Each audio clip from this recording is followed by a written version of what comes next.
in a quiet corner of East London, where council estates meet narrow streets and football dreams are born on cracked pavement.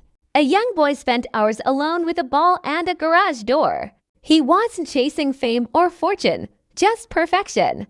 Every afternoon, David Beckham placed a worn football on the same spot, stepped back, and struck it again and again until it curved precisely around an imaginary wall and landed in the same dent on the door. Neighbors complained about the noise. His parents worried he'd never make it. But that relentless repetition, that quiet obsession, would one day echo through stadiums across 4 continents and redefine what it means to be a global sports icon. Born on May 2, 1975, in Leytonstone, London, David Robert Joseph Beckham grew up in a working-class home where football wasn't entertainment. It was identity. His father, Ted, was a devoted Manchester United supporter who took young David to Old Trafford as soon as he could walk. His mother, Sandra, worked multiple jobs to keep the family afloat while sewing kits for local youth teams. From age 4, Beckham trained with a discipline that bordered on obsession. He studied videos of Brazilian legends, practiced bending shots with both feet, and kept a notebook tracking every mistake. At 11, he won a national football skills contest judged by Sir Bobby Charlton, a victory that earned him a place in Manchester United's legendary youth academy, known as the Class of '92. His path to stardom was smooth.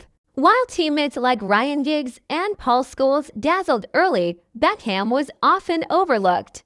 Labeled too slow, too methodical, too quiet. He cleaned boots, made tea for senior players, and stayed late after training to perfect set pieces. His breakthrough came on April 8, 1996, during a Premier League match against Wimbledon. From 60 yards out, with the score tied, he launched a looping shot that sailed over the goalkeeper's head and nestled into the net.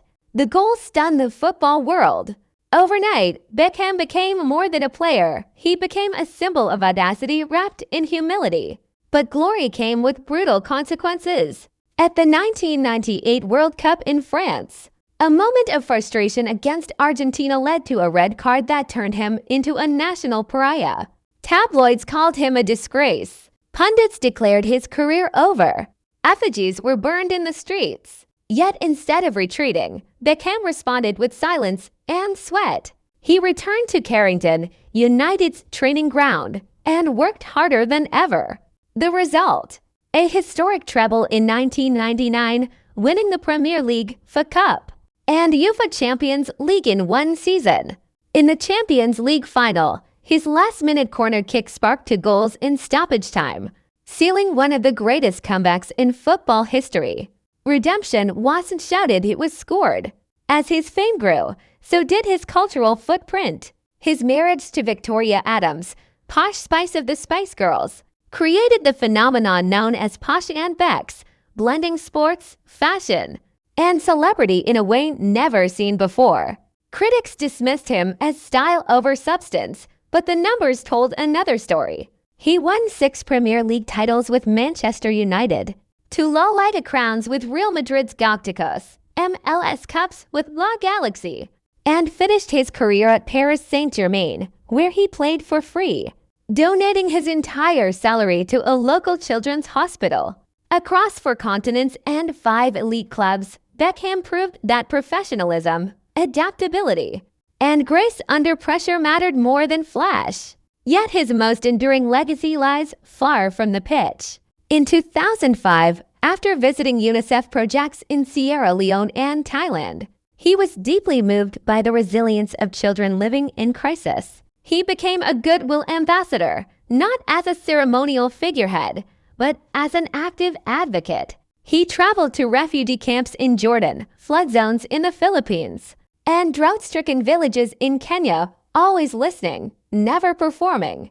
In 2015, he launched 7, the David Beckham UNICEF Fund, named after his iconic jersey number, to protect children from violence, disease, and exploitation.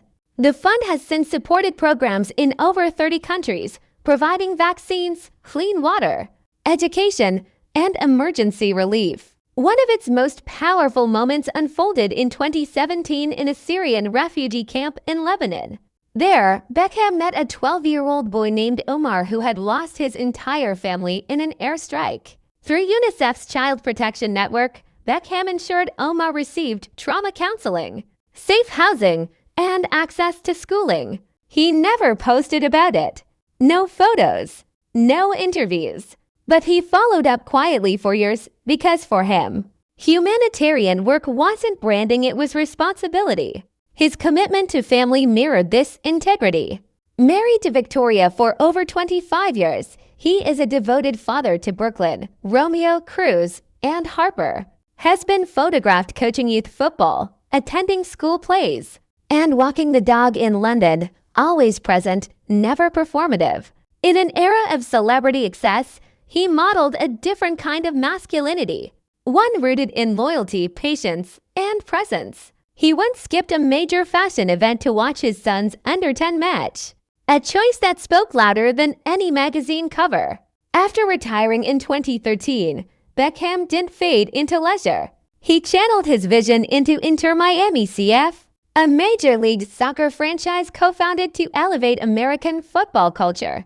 More than a business, it became a community engine offering free youth academies, school partnerships, and outreach programs in underserved neighborhoods. He also built lifestyle brands in grooming and fragrance, always emphasizing authenticity over hype, quality over trends. Today, Beckham stands as a rare figure in modern fame, a global icon who never lost his grounding. His free kicks are immortalized in highlight reels, but his true impact lives in quieter places. In a child vaccinated because of his advocacy, in a refugee given hope through his support, in a young player inspired by his work ethic. He transformed the role of the athlete from performer to ambassador, from star to steward, from a garage door in Leytonstone to stadiums across the world. David Beckham didn't just chase greatness, he redefined it.